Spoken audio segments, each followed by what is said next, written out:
চড়া নিত্যপণ্যের বাজার, নাগালের বাইরে আগাম শীতের সবজি। খাতুনগঞ্জে মজুদ থাকার পরও বাড়তি দাম পেঁয়াজের। ২০ বছরে খুলনায় জনসংখ্যা কমেছে ৩ লাখেরও বেশি। কর্মসংস্থানের সুযোগ সংকুচিত ও জলবায়ু পরিবর্তনের প্রভাবকে দুষছেন বিশেষজ্ঞরা। ক্লাইমেট ভালনারেবিলিটি বা জলবায়ু পরিবর্তনের কেন্দ্রবিন্দু ধরনের একটা জায়গা হয়ে গেছে খুলনা। এর বিপরীতে কিন্তু ঘুরে দাঁড়াবার কোনো আঞ্চলিক উদ্যোগ আমরা দেখি না। বিশ্বাস অবিশ্বাসের দোলাচলে অকার্যকর ২০ দলীয় জোট। নির্বাচন সামনে রেখে হিসাব কষছে শরিকরা, গুরুত্ব দিচ্ছে না বিএনপি। এই মুহূর্তে বিএনপি নিজের দল গোছাবার কাজে ব্যস্ত। এবারে জোট গঠন অতীতের মতো হবে না। রাজপথের ভূমিকা দেখেই তারপর জোট সঙ্গী আমরা নির্বাচিত করব। যশোর শিক্ষা বোর্ডের অ্যাকাউন্ট থেকে ২.৫ কোটি টাকার বেশি লোপাটের অভিযোগ। ২টি প্রতিষ্ঠানের বিরুদ্ধে থানায় সাধারণ ডায়েরি। রাজবাড়ীতে গৃহবধূকে ধর্ষণের অভিযোগ, ভণ্ড কবিরাজকে গ্রেফতার করেছে পুলিশ। দুর্গাপূজার আগমনী ধ্বনি, দেবী মহামায়াকে বরণ করতে প্রস্তুত হিন্দু ধর্মাবলম্বীরা। জমজমাট উৎসবের আশা। বিশ্বকাপ বাছাইয়ে প্যারাগুয়ের সাথে আর্জেন্টিনার গোলশূন্য ড্র। ভেনেজুয়েলাকে ৩-১ ব্যবধানে হারালো Brazil. Lá vem a bola ali na entrada da pequena área, o desvio! Gol!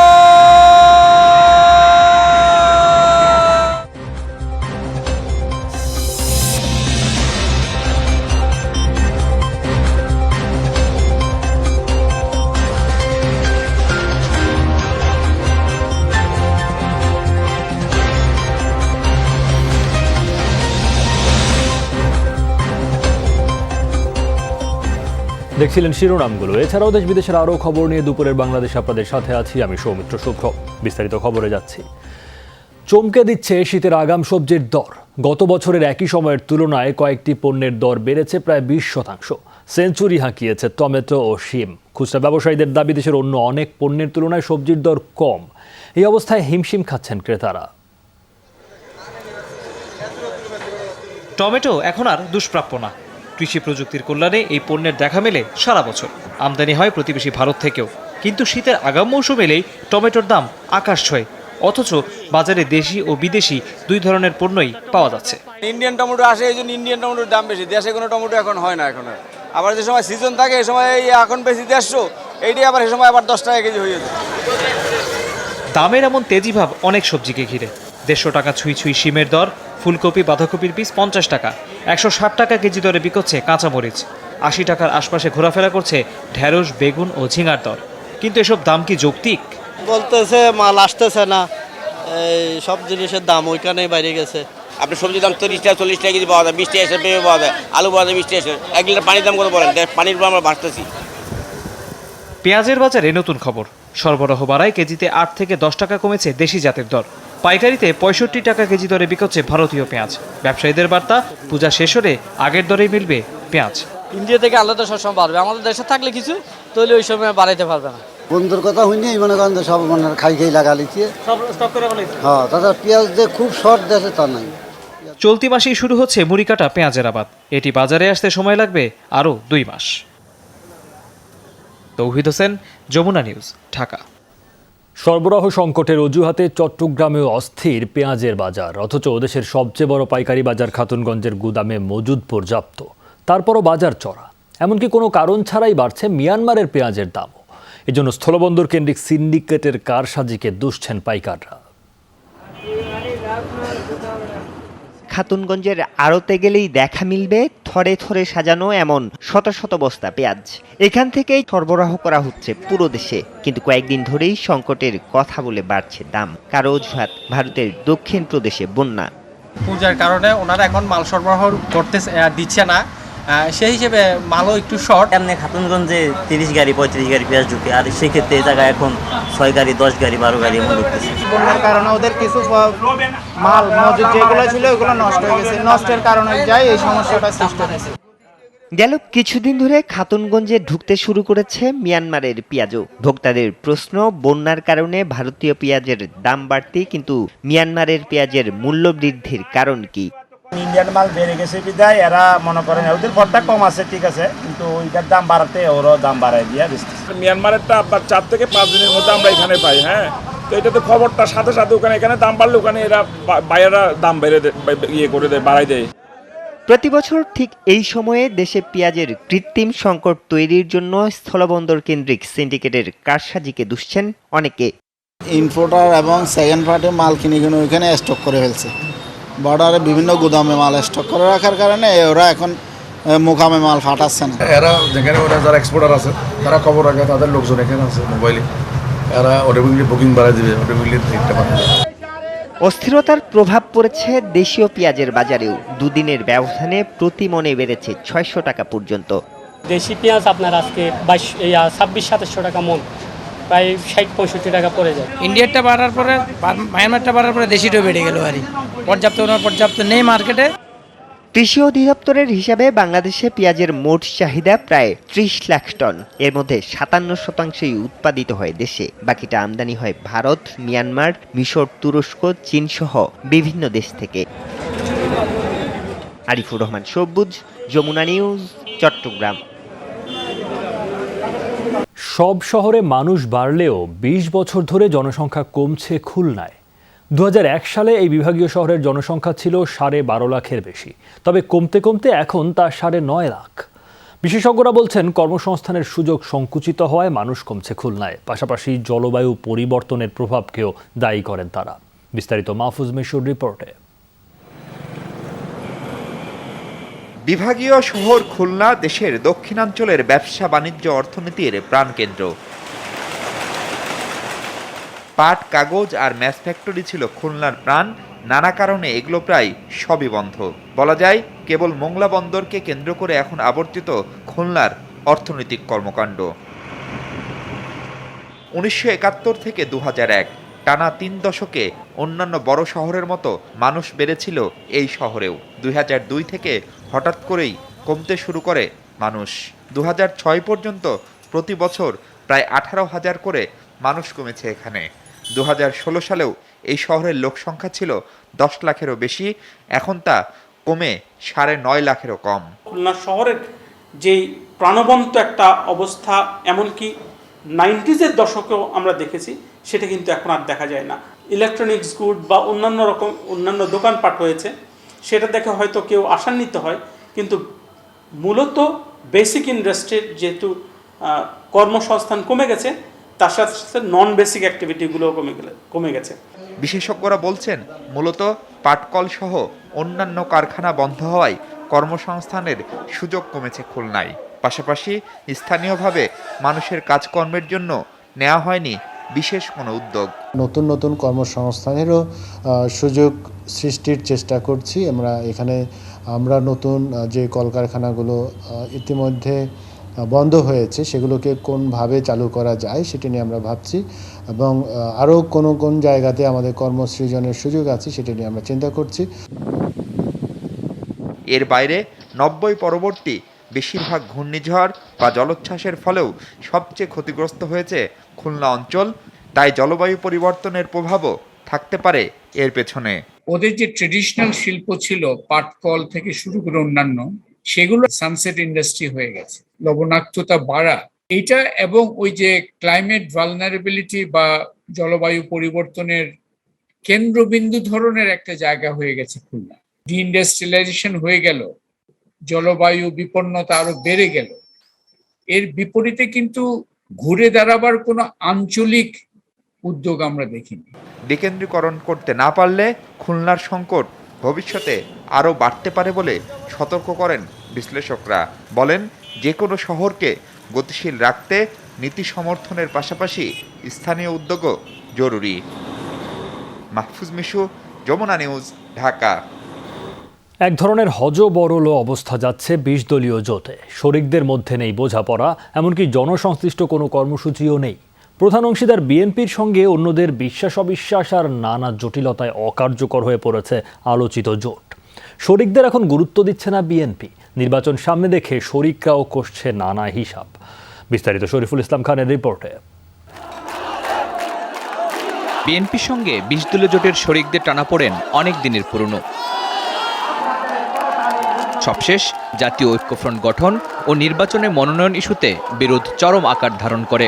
এখন অনেকটা একলা চলনীতিতে হাঁটছে বিএনপি। শরিকরাও ভাবছে নিজেদের মতো করে, খুঁজছে নতুন পথ। অনেক দল চলে যাচ্ছে। জোটের অন্যতম শরিক কল্যাণ পার্টি। প্রশ্ন ছিল, এত বছর পর এখন কোন অবস্থায় আছে 20 দল? 20 দলীয় জোট আছে বললেও ঠিক, নাই বললেও ঠিক। ওখানে কে আছে আর কে নাই এর সঠিক হিসাব দেওয়াও মুশকিল। তবে আমরা এখনো আছি, কল্যাণ পার্টি এখনো আছে, এটা বলতে চাচ্ছি আপনাকে। এর বেশি তো আমাদের পক্ষে বলা সম্ভব না।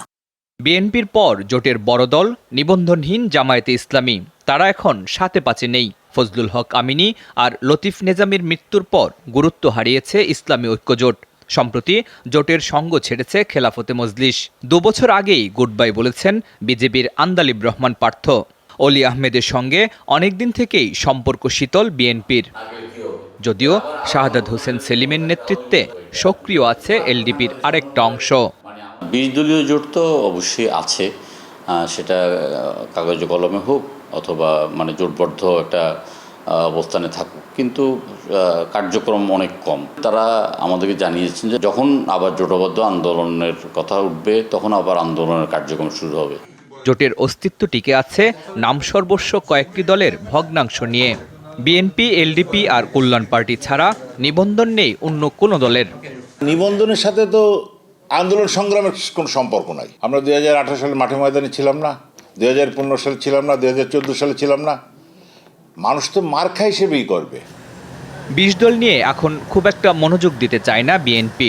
তাদের ভাবনা নিজেদের শক্তিশালী করা নিয়ে গুরুত্ব দেয়া হচ্ছে অঙ্গ ও সহযোগী সংগঠনে। এই মুহূর্তে বিএনপি নিজের দল গোছাবার কাজে ব্যস্ত। আমাদের নিজস্ব দল, বিশেষ করে ছাত্র দল, যুব দল গোছানো হয়ে গেলে তারপরে আমরা জোট গঠনের কাজে মনোনিবেশ করব এবং এবারে জোট গঠন অতীতের মতো হবে না। রাজপথের ভূমিকা দেখেই তারপর জোট সঙ্গী আমরা নির্বাচিত করব। জানা গেছে, আগামী জাতীয় সংসদ নির্বাচন ঘিরে ডান আর বামপন্থীদের মিশেলে নতুন কিছু ভাবছে বিএনপি। শরিকরাও আছে সময়ের অপেক্ষায়। প্রতিবার ভোট এলেই বাড়তি গুরুত্ব পায় জোটের রাজনীতি। জনসমর্থন আর সাংগঠনিক ভিত্তি না থাকায় অনেক শরিক দলকে খুব একটা আমলেই নিতে চায় না বিএনপি। অন্যদিকে দীর্ঘদিনের অনাদর, অবহেলায় বিএনপির প্রতিও সন্তুষ্ট নয় শরিক দলগুলো।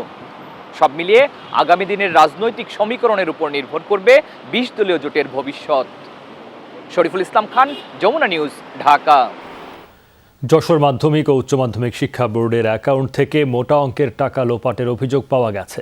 9টি চেকের মাধ্যমে আয়কর ও ভ্যাট বাবদ 10,036 টাকার বিপরীতে তোলা হয় 2.5 কোটি টাকারও বেশি। শিক্ষা বোর্ড চেয়ারম্যান জানান, ভেনাস প্রিন্টিং অ্যান্ড প্যাকেজিং এবং শাহী লাল স্টোর নামের দুটি প্রতিষ্ঠান 9টি চেক ব্যবহার করে বোর্ডের অ্যাকাউন্ট থেকে 2,50,44,010 টাকা তুলে নিয়েছে। 2020-21 অর্থ বছরের আয় ব্যয় যাচাইয়ের জন্য ব্যাংক হিসাব মিল করতে গিয়েই অডিট শাখায় জালিয়াতির প্রমাণ পায়। বোর্ড কর্তৃপক্ষ জানায়, বিভিন্ন মালামাল ক্রয় বাবদ সরকারের ভ্যাটের 10,036 টাকার 9টি চেক ইস্যু করা হয়, কিন্তু অভিযুক্ত প্রতিষ্ঠান দুটি 2.5 কোটি টাকার বেশি তুলে নেয়। এই টাকার বিপরীতে প্রতিষ্ঠান দুটি বোর্ডে কোনো মালামাল সরবরাহ করেছে কিনা তার কোনো তথ্য বোর্ড স্টোরে নেই। এদিকে এই দুর্নীতিতে চেয়ারম্যান জড়িত বলে অভিযোগ করেছেন যশোর শিক্ষা বোর্ড কর্মচারী ইউনিয়নের সাধারণ সম্পাদক। চেকে তো চেয়ারম্যান মহোদয়, সচিব মহোদয় স্বাক্ষর করেছেন, তাদের স্বাক্ষরেই টাকা দিয়েছেন, যে কারণে আর এই চেয়ারম্যান মহোদয় যোগদানের পর থেকেই দুর্নীতির সঙ্গে জড়িত। চেকের মুড়ি বইয়ের সাথে ব্যাংক থেকে কত টাকা ছাড় গেল এটা মিলাতে যে ধরা পড়ছে, প্রত্যেক বছরই মিলাই।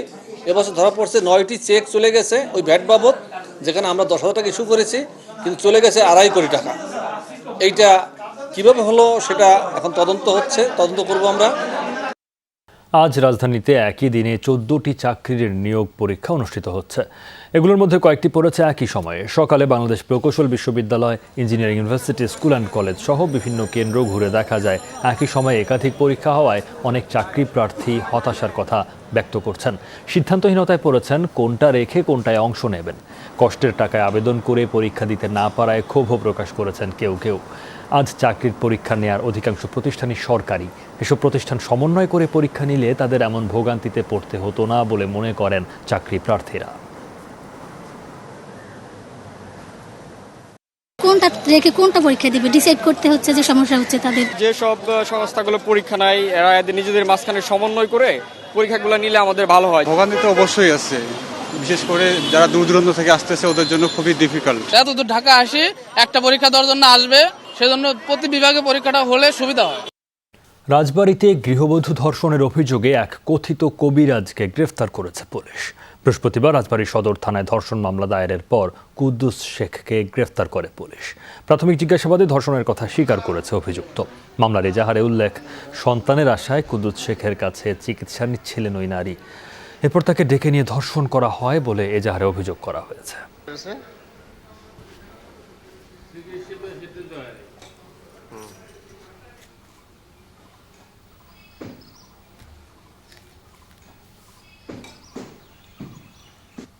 খুঁড়িয়ে খুঁড়িয়ে চলছে শত বছরের পুরনো ফরিদপুর জেনারেল হাসপাতাল।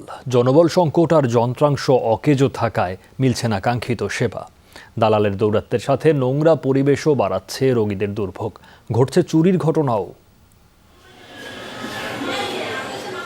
পরিবেশই যখন এমন, তখন বোঝাই যাচ্ছে চিকিৎসা সেবা কেমন।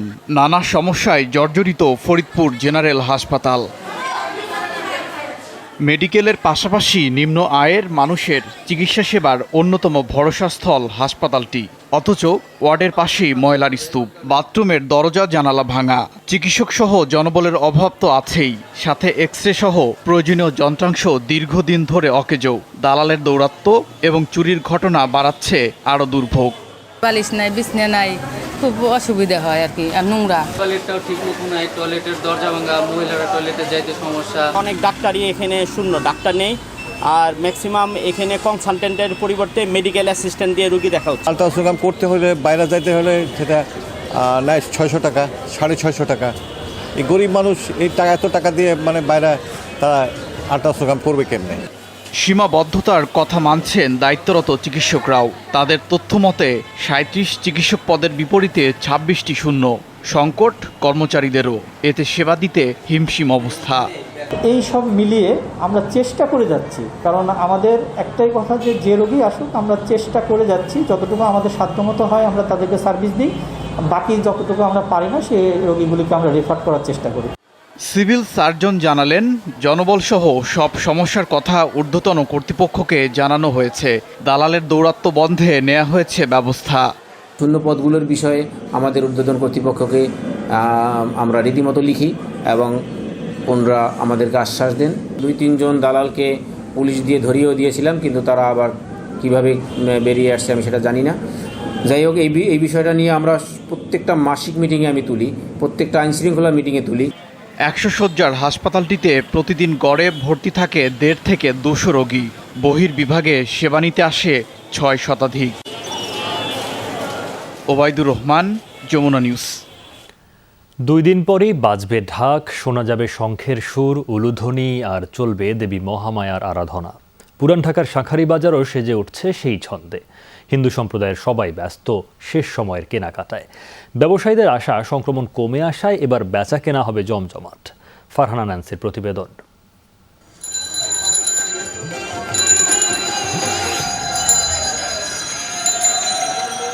পুরান ঢাকার শাঁখারীবাজারের নিত্য জীবনযাপন দুর্গাপূজার আগমনে একটু বেশি জমজমাট হয়ে ওঠে।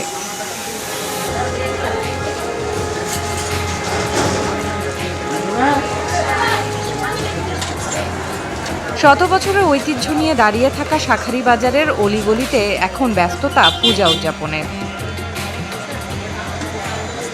বাপদাদা আমলের থেকে মনে করেন স্থকাল থেকে হয়ে আসছে, পিতল জিনিস, শাখা সঙ্গে এভরিথিং বিক্রি করতেছে। আমাদের মনে করেন পূজাটার মধ্যে একটু জাঁকজমক চলে। দেবী দুর্গার আগমনে নতুন শাখা, সিঁদুর আর পূজার উপকরণ কেনার তোড়জোড় চোখে পড়বে। গত বছর বাড়ি যেতে পারিনি, আমাদের নিজেদের বাড়িতেই পূজা হচ্ছে, এই জন্যই কেনাকাটা, এই জন্যই শাখা নিয়ে গেলাম সবার জন্য।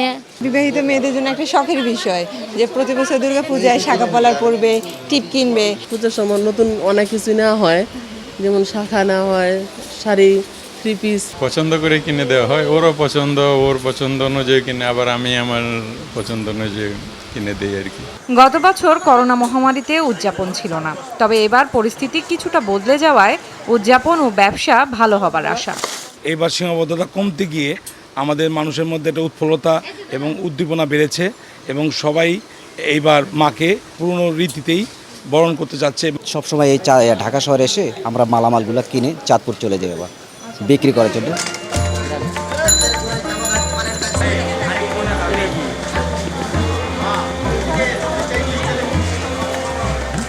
দুই দিন বাদে পুরো দমে পূজার আনুষ্ঠানিকতা শুরুর প্রস্তুতি চলছে মণ্ডপে মণ্ডপেও। Farhana Nancy, Jamuna news, Dhaka. অনিয়ম করে যারা প্রার্থীদের নাম কেন্দ্রে পাঠিয়েছে বা পাঠাবে তাদের বিরুদ্ধে খোঁজ খবর নেওয়া হচ্ছে। প্রমাণ পাওয়া মাত্রই শাস্তিমূলক ব্যবস্থা নেওয়া হবে বলে জানিয়েছেন আওয়ামী লীগের সাধারণ সম্পাদক ওবায়দুল কাদের। সকালে নিয়মিত ব্রিফিংয়ে তিনি কথা জানান, বলেন কোনো বিদ্রোহী প্রার্থীকে মনোনয়ন দেয়া হবে না। এবারও যারা বিদ্রোহী প্রার্থী হবেন তাদের ভবিষ্যতে কোনো পদ পদবি ও মনোনয়ন দেয়া হবে না বলেও জানান তিনি। সাধারণ সম্পাদক বলেন, বিএনপি ক্ষমতায় যাওয়ার জন্য দেশ ও জাতির স্বার্থ বিসর্জন দিচ্ছে। বিএনপি দেশকে নতজানু রাষ্ট্রে পরিণত করার অপচেষ্টা করছে বলেও মন্তব্য করেন ওবায়দুল কাদের। তালিকা পাঠাচ্ছেন, তাদের ব্যাপারে খোঁজ খবর নেওয়া হচ্ছে, তাদেরকেও শাস্তির আওতায় আনা হবে, তাদের বিরুদ্ধেও শাস্তিমূলক ব্যবস্থা নেওয়া হবে যারা আজকে অনিয়ম করে প্রার্থী তালিকা পাঠাচ্ছেন। ৬টি বিভাগে নোবেল দেয়া হলেও বরাবরই আগ্রহের কেন্দ্রবিন্দুতে শান্তি পুরস্কার। আজ বাংলাদেশ সময় দুপুর ৩টা নাগাদ ঘোষিত হবে বিজয়ীর নাম। এবার মনোনয়ন পেয়েছেন ২৩৪ ব্যক্তি এবং ৯৫ প্রতিষ্ঠান। তবে কমিটির নিয়ম মেনে গোপন রাখা হয়েছে এসব নাম। করোনা মহামারীর লাগাম টানতে সম্মুখ সারির বৈশ্বিক প্রতিষ্ঠান হিসেবে গুরুত্বপূর্ণ ভূমিকা রাখায় WHO আছে আলোচনার তুঙ্গে। বিশ্বজুড়ে পরিচালিত টিকাদান প্রকল্প কোভ্যাক্স সফলভাবে পরিচালনা করায় সংস্থাটির নোবেল জয়ের সম্ভাবনা বেশি। বিশ্বজুড়ে গণমাধ্যমের স্বাধীনতায় কাজ করা সংস্থা রিপোর্টার্স উইদাউট বর্ডার্স এবং হংকং ভিত্তিক বার্তা সংস্থা HKFP নিয়েও চলছে জোর আলোচনা। নিউজিল্যান্ডের প্রধানমন্ত্রী জেসিন্ডা আর্ডার্ন, তরুণ পরিবেশ কর্মী গ্রেটা থুনবার্গের নামও রয়েছে চর্চায়। আজ নাম ঘোষিত হলেও ডিসেম্বরে বিজয়ীর হাতে তুলে দেওয়া হবে পুরস্কারের পদক, সনদ ও অর্থ। তবে মহামারীর কারণে এবার বিজয়ীরা নিজ নিজ দেশে বসেই পুরস্কার গ্রহণ করবেন। বাংলাদেশে এলো ক্যান্সারের ওষুধ সাইরামজা। দেশীয় প্রতিষ্ঠান হেলথ কেয়ার ফার্মাসিউটিক্যালস এটি বাজারজাত করবে, এজন্য ওষুধ প্রশাসন অধিদপ্তরে আবেদন করা হয়েছে। সকালে রাজধানীর একটি হোটেলে সংবাদ সম্মেলনের আয়োজন করা হয়। অনুষ্ঠানে ক্যান্সার বিশেষজ্ঞ ডাক্তার এম এ হাই বলেন, দেশে বিভিন্ন কারণে ক্যান্সার রোগীর সংখ্যা বাড়ছে, সেই তুলনায় তাদের চিকিৎসা দেওয়া সম্ভব হচ্ছে না। হেলথ কেয়ার ফার্মা নির্বাহী পরিচালক ভূপতি কুমার রায় বলেন, সাইরামজার দাম এখনও নির্ধারণ হয়নি, তবে মাসে ৩ থেকে ৩.৫ লাখ টাকা খরচ হতে পারে এই ওষুধ দিয়ে চিকিৎসার জন্য। গার্মেন্টস কারখানার উচ্ছিষ্ট ঝুট কাপড়ের তৈরি পোশাকে প্রাণ ফিরেছে পাবনার বিলুপ্ত প্রায় হোসিয়ারি শিল্পে। কর্মসংস্থানের সুযোগ পাচ্ছেন ৩০,০০০ শ্রমশক্তি।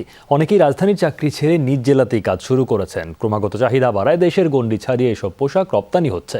সংশ্লিষ্টরা বলছেন, প্রয়োজনীয় পৃষ্ঠপোষকতা পেলে পরিত্যক্ত কাপড়ের এই শিল্প অর্থনীতিতে সম্ভাবনার দুয়ার খুলবে।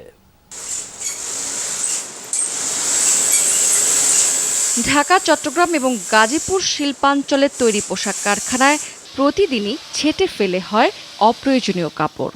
ঝুট কাপড় হিসেবে পরিচিত এসব ছাট কাপড়ই সম্ভাবনার দ্বার খুলেছে পাবনার হুঁশিয়ারি শিল্পে। গড়ে উঠেছে প্রায় ৪০০ কারখানা। মাসে ১০ থেকে ১৫,০০০ টাকা ইনকাম করে আমার পরিবারকে সহযোগিতা করতে পারছি। ছেলেরাই শুধু না, মেয়েরাও এই কাজ করে অনেক সুন্দরভাবে জীবন নিচ্ছে। এই কাজ করার থেকে আমার সংসারে অনেক উপকার হচ্ছে। বছরে এসব কারখানায় উৎপাদন হচ্ছে ১৮ থেকে ২০ কোটি পিস গেঞ্জি, যার বাজার মূল্য প্রায় ১৫০০ কোটি টাকা। স্থানীয়ভাবে চাহিদা মিটিয়ে মালয়েশিয়া সহ বিভিন্ন দেশে এসব গেঞ্জি রপ্তানিও হচ্ছে। যারা গরিব আছে সে এখন ঘুরে বেড়ানো বাদ দিয়ে এই জুটের ব্যবসার জড়িত হয়ে বেশ তারা অর্থ উপার্জন করে জীবনযাপন ভালোভাবে করতেছে। কর্মস্থানে নারী পুরুষ উভয়ই তারা তাদের জীবিকা নির্বাহ করতেছে। প্রায় ৩ থেকে ৪০০ কারখানা আছে। এই কারখানার বিভিন্ন আইটেমের মাল, কোয়ালিটি ফুল মাল, বিভিন্ন আইটেমের মাল দেখা যাচ্ছে যে মালয়েশিয়া, সৌদি, দুবাই, কাতার বিভিন্ন জায়গায় মালগুলি সেল যাচ্ছে।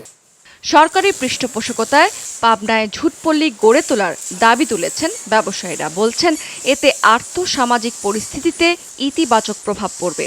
পরিত্যক্ত জুটগুলো আমরা যে এত সুন্দর মাল তৈরি করে বাংলাদেশ, ইন্ডিয়াতে, বাংলাদেশের লোকালে এবং মালয়েশিয়ায় আমরা রপ্তানি করতেছি।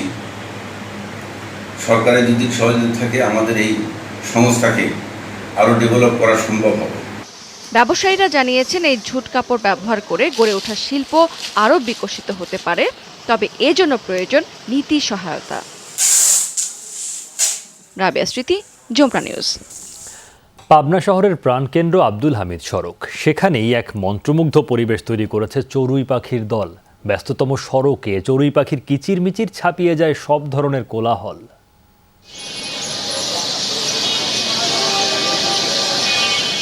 ইট পাথরের শহুরে জীবনে হঠাৎ চঞ্চল প্রাণ। নগর পাখির দখলে পাবনা শহরের প্রাণকেন্দ্র আব্দুল হামিদ সড়ক। বিকেল হলেই দেখা মেলে ঝাঁকে ঝাঁকে চড়ুইয়ের। বিদ্যুতের খুঁটি, সড়ক লাগোয়া ভবন, হাজারো পাখির দখলে। আমি যখন শহরে আসি, আমার এই চড়ুই পাখিগুলো দেখে তাদের কথা, কিচিরমিচির এগুলো শুনি, তাদের সঙ্গে একটু সঙ্গ দেই। চড়ুই পাখি দেখলে ভালো লাগে, আওয়াজ দেখলে আমার ভালো লাগে। এত মানুষ, এত হইচই, এর ভিতরেও এই পাখির কিচিরমিচির শব্দগুলো যেন একটা নতুন করে শুনলে কেমন একটা প্রাণ ফিরে পাই। পাখি দেখতে দেখতে আনমনা অনেকে।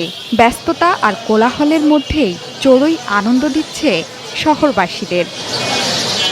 ব্যস্ততার মাঝেও মনে হয় একটা মিনিট সময় বের করে আমরা সবাই এই পাখিটাকে দেখি। এই রাস্তায় প্রতিদিনই যাই এবং প্রায়ই আমরা পাখি দেখি। এই পাখিটা দেখার জন্যই আমরা এখানে আসি। রাতে শহরেই থাকে পাখিগুলো। ভোরের আলো ফুটতেই কোথায় যেন হারিয়ে যায় চড়ুইয়ের দল। নগরবাসী অপেক্ষায় থাকে কলতান জাগানো নতুন আরেকটি বিকেলের। জোহরা সেতু, যমুনা নিউজ। প্রতিদিন প্রায় 60 কিলোমিটার পথ সাইকেলে পাড়ি দেন ইয়ামিন চৌধুরী। মুন্সিগঞ্জ থেকে ঢাকা প্রায় 4 ঘন্টার এই কঠোর পরিশ্রমের লক্ষ্য একটাই, ভালো ক্রিকেটার হওয়া। বাবাহীন পরিবারে অনুশীলন আর নিজের পুষ্টিকর খাবারের খরচ চালান টিউশনি করে। মুশফিকুর রহিমকে ফলো করেন এই উইকেটরক্ষক ব্যাটার। মায়ের কষ্ট লাঘবে হতে চান বড় মাপের ক্রিকেটার। শাহিন আলমের ক্যামেরায় মামুনুর রশিদের রিপোর্ট।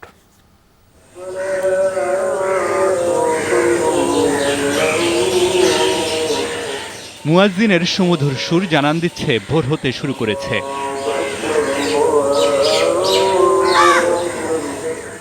ঘুম ভেঙে জেগে উঠেছে ইয়ামিন চৌধুরী। প্রস্তুতি চলছে নামাজের। নামাজ শেষেই প্রস্তুতি ঢাকার উদ্দেশ্যে রওনা দেয়ার। প্রায় 30 কিলোমিটারের এই যাত্রা শুরু কোনো গাড়িতে নয়, পায়ে চালানো সাইকেলে। গন্তব্য মুন্সিগঞ্জের পাথরঘাটা গ্রাম থেকে ঢাকার ধানমন্ডিতে অবস্থিত আবাহনী ক্লাব। 1.5 ঘন্টার এই সাইকেল যাত্রায় তার সাথেই যমুনা টিভি। সময় বয়ে যাচ্ছে, মাঝে মাঝে ঘড়ির কাঁটা মনে করিয়ে দিচ্ছে দ্রুত, আরো দ্রুত। ইয়ামিনের সাইকেলের চাকা এখনো ঘুরছে। ভোর 5টায় রওনা দিয়ে অনেকটা পথ পাড়ি দিয়েছেন, তবে এখনো অনেকটা পথ বাকি। দেরি হলেও অবশেষে নির্দিষ্ট লক্ষ্যে পৌঁছানো গেল। প্রায় 1.5 ঘন্টা ধরে সাইকেল চালানোর পরও কোনো ক্লান্তি নেই ইয়ামিনের মধ্যে। পৌঁছেই ব্যস্ত হয়ে পড়া অনুশীলনে। এর মাঝেই শোনা হলো কেন এত পরিশ্রম, কেন এত কষ্ট করা।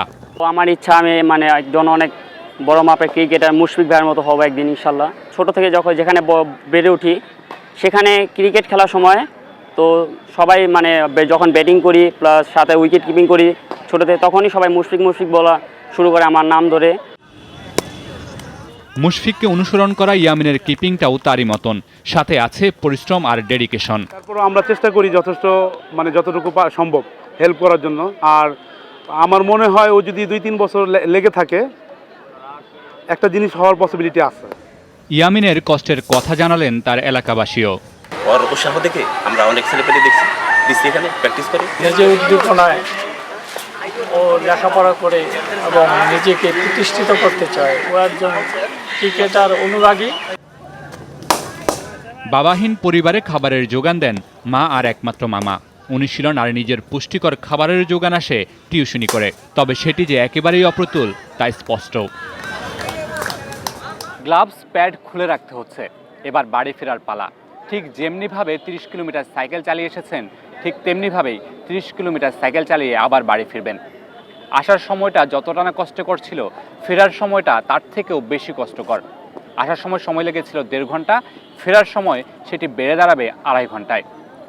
আমরা আশা করব ইয়ামিনের এই চাকা ঘুরতে থাকবে, থেমে যাবে না।